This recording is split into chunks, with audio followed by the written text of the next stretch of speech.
Hi, everybody. Welcome to the Office 365 99 updates to talk through. We probably will not cover all of them. That would be a long show.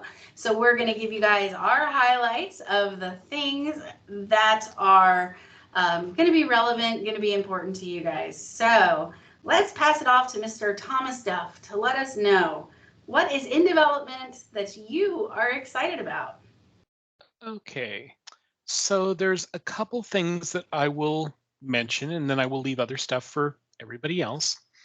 So the first one is in Microsoft Viva, you're now going to be able to get praise history in the Viva Insights.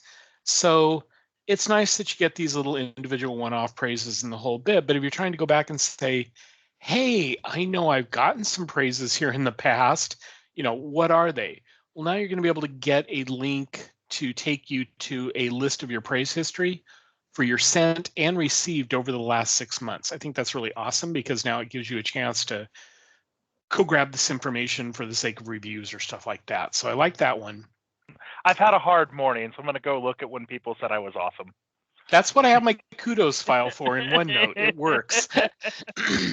The other thing that I think is really cool, and there's been some Microsoft Stream love come out on this one. I'll leave a number of them alone because they're more GCC high and DoD.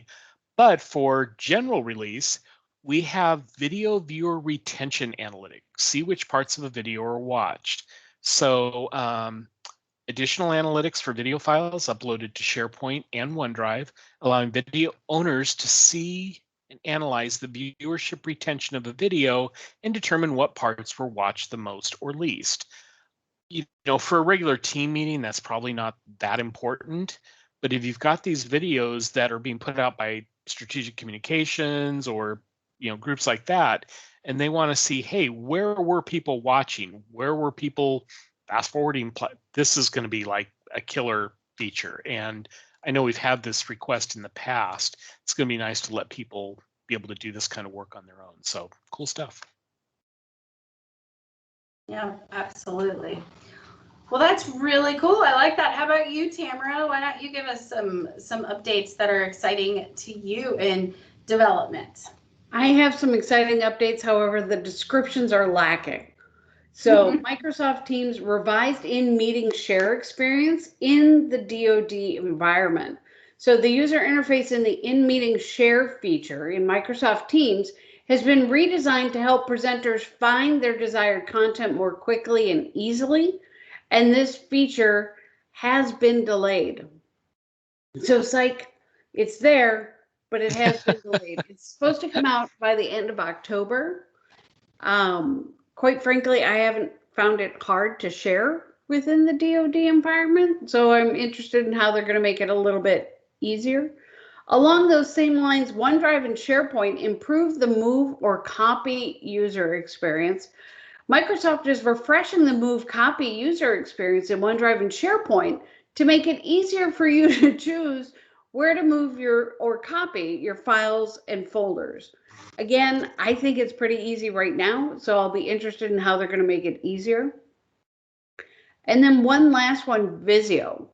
Commenting in your Visio file to tag someone for feedback. I think this is great because you can really direct their focus. And this capability makes it easier to collaborate on shared diagrams by giving you the ability to get someone's attention directly in the comments pane. And if your app mentioned in a Visio file, you'll receive an email notification and a link pointing you to the place in the diagram where your input is needed. I love that. Tell me I need to do something and then take me right to the thing that I need to do. I think that's brilliant. Modern commenting just makes me happy. Yeah. It does. It does. All right, Adam. So there's surprisingly not a ton of like nerdy admin-y stuff. I saw that. So I'm gonna pick a non-necessarily admin-y stuff, but something that I think is cool. Find Time's coming available for GCC. This is something that a lot of people have liked. It's one of the like buzzier things that you show people whenever they're new to Office 365. because it's really cool if you haven't used it. It's basically a tool that Microsoft originally developed as an add-in, and it's now just gotten to be core functionality that you can have inside of Outlook, where when you're going through and needing to schedule a meeting with external users, it can be used internally too, but it's particularly helpful for external users that you may not have access to their calendar. You can basically go through and send out multiple options to a meeting to a group of people, and Find Time asks them to go in and like vote on what they'd prefer. And it's one of those things where, like, say I were to send it to the 4 of us on a meeting, if we all agree that a certain time works, you can set Find Time to just book that meeting and send it out. Or I can send it out and say, okay, well, it works for 3 of us, but 3 of us is better than none of us. So I'm going to pick the time that works the best. So it really is just a scheduling tool that doesn't involve you having to go back and forth through emails a whole bunch. And our PMs use the junk out of it here at Planet. They definitely love it, and it definitely makes scheduling with, especially when you're in those situations where you have like, we need these 25 people for this meeting. Find Time really helps from that side. So nice to see it finally coming to the GCC. Oftentimes our GCC and GCC High friends feel like they don't get any of the cool features. So seeing Find Time come out to GCC is definitely something I'm sure a lot of them will be happy about. Oh, well, I'll go through the stream customizations that are coming to GCC or GCC High or DoD. There's a kind of a whole cluster of them. So these are features that already exist in Enterprise. Now remember, this is in development, so they're getting it ready. So then eventually we'll see them trickle into the rolling out phases. So the first one is generating captions for videos uploaded to a SharePoint and OneDrive for GCC and GCC High. And so that's when if you have an edit permissions to a video file uploaded to SharePoint and OneDrive, you can click a button in the player and it will generate the closed captions. So I do know some people have been looking for that. So coming soon to Office 365 near you. And then generating captions for a video uploaded to SharePoint and OneDrive for DoD. That is also in development. I'm not going to really say much about the release dates because one of them says June. Clearly, we're not going to make June 2022. My bad. So it may make it next year. The other one says December 2022. Yeah, far out dates. I don't know if I believe that or if somebody just put that Placeholders. As placeholders. Honestly, when they're in the development stage, I don't really pay that much attention to the dates. I really don't listen to them until they're in the rolling out dates, but that's in development there. And then also viewing Teams meetings, recording transcripts for GCC. So that's when you're in stream next to the video, you can see the transcripts in a pane next to it. That's coming for GCC, and they're also working for that on GCC High and DoD. So those are the updates that they're working on. So a lot around closed captioning, a lot around the transcripts, very high demand for the accessibility features there. I know people are going to be very interested in that. So it is in development. Don't know when it's coming, but it's in development, which means it's moved to the actively working on stage. So getting tracked, it's in the roadmap, there we're at. So those are good updates for people who are looking for those features there. Can I interject here real quickly? Absolutely. I've got a critical thing that just cropped up at work, so I need to drop off. Go ahead. Thank you, Go Tom. for it, people. Talk to you later. Thanks, Tom. Bye. Work calls. All right. Well, carrying on, does anyone have anything else in development that they would like to kind of chat through? I'm good. I'm good. Okay, awesome. Well, then let's go into rolling out. I have one in rolling out that I'm going to just talk about because, yes, it is that great. It really is. Because the first time it happened, I didn't realize that it wasn't a feature. And so the first time it happened, I giggled and went, oh my goodness, I am glad this is not my meeting. And that would be when I was on a live event. Oh yeah. With a lot of people, and somebody needed to leave and they accidentally ended the meeting instead of leaving the meeting. And when you do that, the live event is over and no one could get back in. And that was a very bad day, and there was a lot of confusion, and it was not a happy time. And I was like, oh, and that was not a good day. And then I was like, I can't believe that's how that works. So rolling out now is the ability to restart a live event. And so if there's a problem during your live event, or if it accidentally stops, if someone accidentally hits the wrong button, you can now restart it. So people who are organizing live events everywhere, rejoice. So that is rolling out now. So it's rolling out to GCC and Enterprise, not yet DoD and GCCH, but hey, it's got to start somewhere. So I know everyone's happy about that. I know Tamara's happy about that. I probably stole the one she wanted, but we can all just be happy together. I was so excited when I read it, I actually squealed out loud. She did. Yeah. I heard it. I didn't realize Yep. that was the one you were squealing about. But That was the did one I happen. was squealing about. Yep. Yeah, I saw a picture of it yesterday on Twitter, and I was like, oh, the joy. Yeah. Well, it reduces the paranoia. Yes, yes. It used to be you'd be in a meeting, and I remember one of my favorites who would run a meeting, and somebody would say they have to leave, and she would go, don't you dare click the end meeting. It was great. It was just so great. Oh, I do love working with her. All right, Tamara, what are your favorites in rolling out, or some of the things you're interested on? Well, Microsoft lists, custom list templates. So starting in October, today we have several ready-made list templates designed to make it easy to get started with tracking and managing information like events, issues, and requests. And Microsoft is pleased to announce that they're going to be supporting custom list templates, the ability for organizations to define custom list templates. And note, you'll also be able to manage which templates are available to which people based on their job role. So I was excited about that. Me too. That seems pretty exciting. And then in Microsoft Teams, Power Automate templates to be added to the team templates. So the team templates enable users to create the right team and predefined channels and pre-installed apps. So you select Microsoft provided team template, will include a new Power Automate tab. And in the tab, you can find a variety of Power Automate flow templates that support the template type. And that's rolling out to GCC and Enterprise. For people Those are who the are ones new that to make me it, the that's most a lot of words. Yeah, that makes me a lot of happy. Yes, yes, yes, yes. I love it. How about you, Adam? What you got in there? Yeah, so similar to the end development, there's not a lot of nerdy admin-y stuff, but so I'm going to go with another one that I just think's cool that I've seen.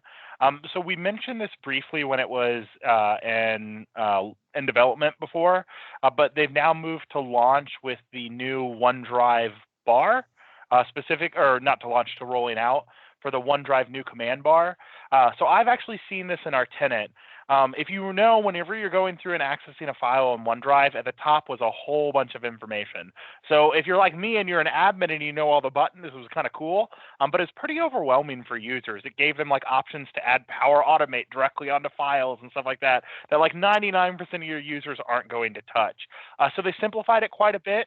They basically made a new command bar when you're in OneDrive viewing your files that has a lot more of the pertinent direct information that the vast majority of users would need to know. There's a little button on there that you can go in and share. There's one that you can go in and download. There's ellipses that you can go into more stuff, and it gives you information about the file. Before, it was like 30 things, including like fancy integrations and stuff you could do. So they basically just simplified it and made it easier, which is probably going to make it so that you don't have users messing up stuff or being overwhelmed by the product. It makes it a much more, acceptable, easy, okay, this is a file, these are buttons, I know what they do type of a thing. So probably a good quality of life change, and one that, specifically speaking, most users will probably find comforting just in the fact that it makes it less of an overwhelming experience. I like the idea that they made it so that, like, oh, hey, not enough people are using Power Automate. Let's put the tools at their fingertips so they can use it. But again, for 9 out of 10 users at least, they would literally never click that button. And if they did, they'd be confused as hell. Yeah. So the people that want to use Power Automate can go use Power Automate. There's really no reason to have that in, like, the quick hit buttons. So again, like the changes. Great.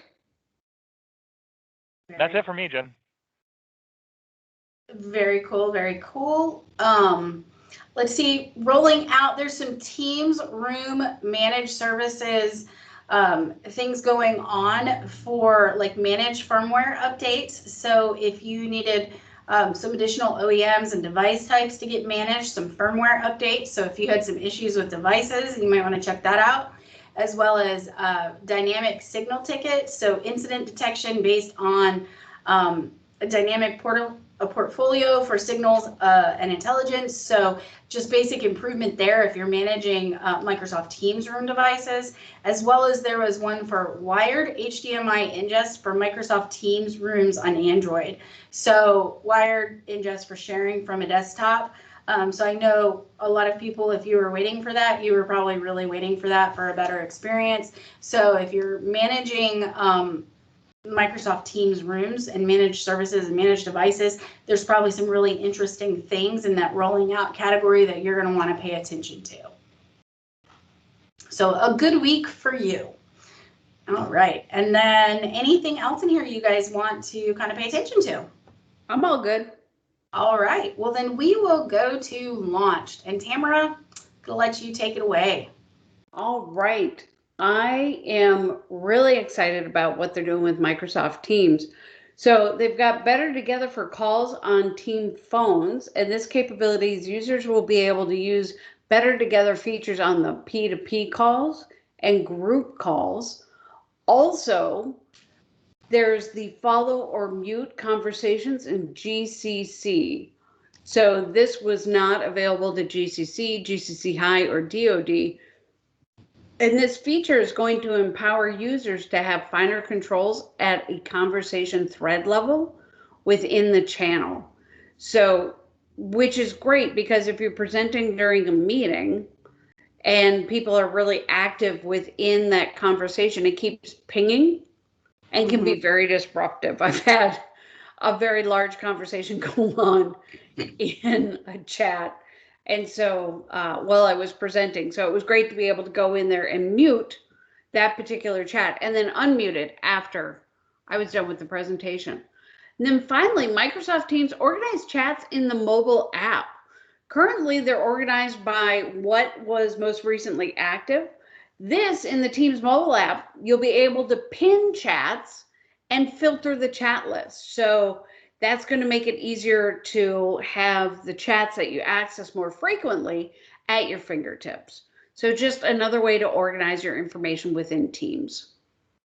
Those are the ones I'm most excited about.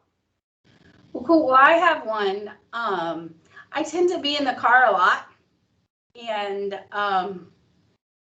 working a lot, and we have CarPlay. And the very first time I plugged in the phone to CarPlay and I saw a Teams logo came up, I was like, seriously, now Teams is in the car. I do not need Teams connected to CarPlay. Like, why are they giving me this? This is silly. And that's exactly what I said to my husband. And now that we've both been in the car, CarPlay connected, I have to say, Teams on CarPlay is actually really nice. Like, it just works nice. I can see, like, when a chat message is coming in, I can see who it's coming from. I can get different things. It's just a very nice experience for my hands-free calling or messaging in a group and different things like that to keep it a good, safe experience. So very happy with that. I'm sure it will continue to make changes that are there, but for those of us that are on the go, it's a great experience. So very happy with CarPlay and that experience there. So that's out there. So for any of those that have that, very cool. So, all right. How about you, Adam? There actually are some nerdy stuff here. I won't Nice. spend too much time going into all of them because some of them we've talked about before, but I'm going to hit on a couple things just so you know the status change if it's something you're waiting on. First and foremost, I wanted to mention that there's some cool stuff coming for Defender for Endpoint.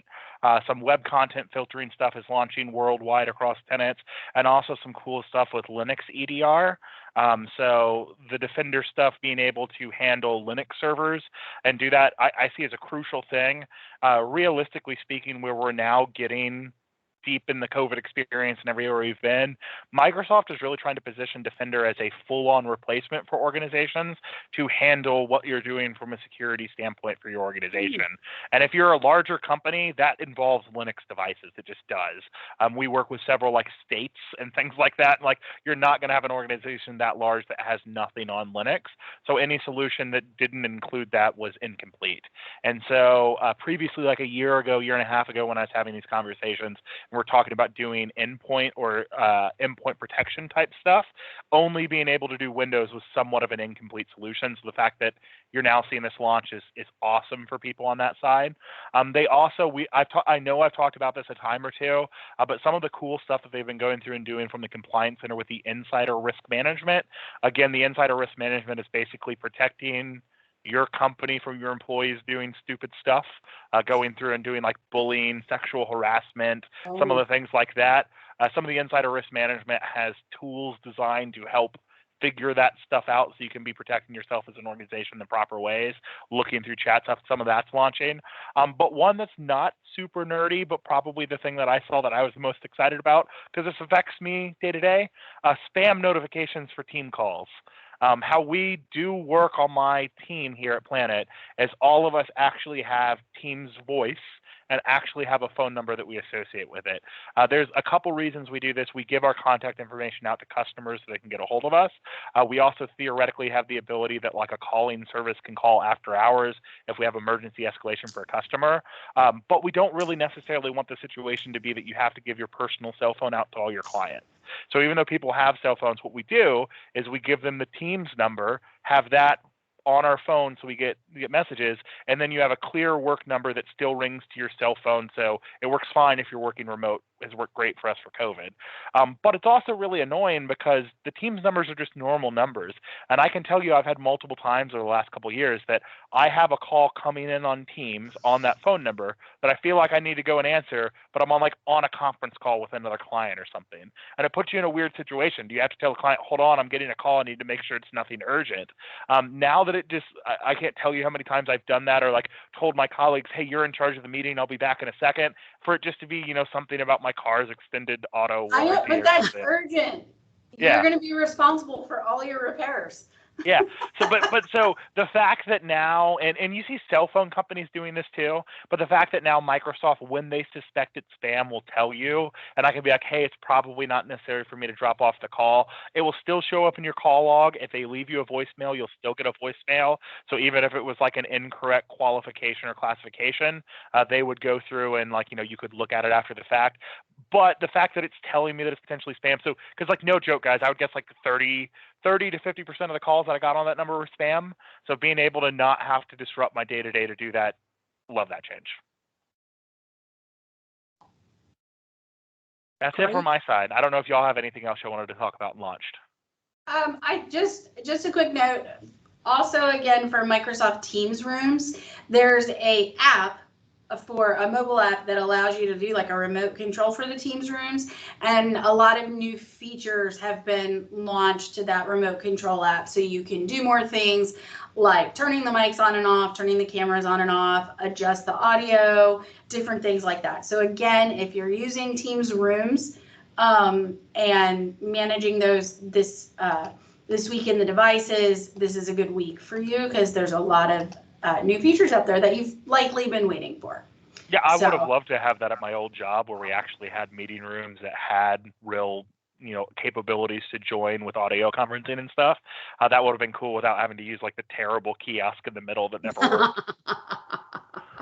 Yeah, definitely. No, that's all I have. I mean, there's other stuff there, but nothing that's crazy significant. And in the canceled section, we have one that's a Microsoft Teams search and auto suggest. not a big deal. It's removed because it's a duplicate, but then Team Search has got some other stuff going on and launching and different things there. So nothing to see here.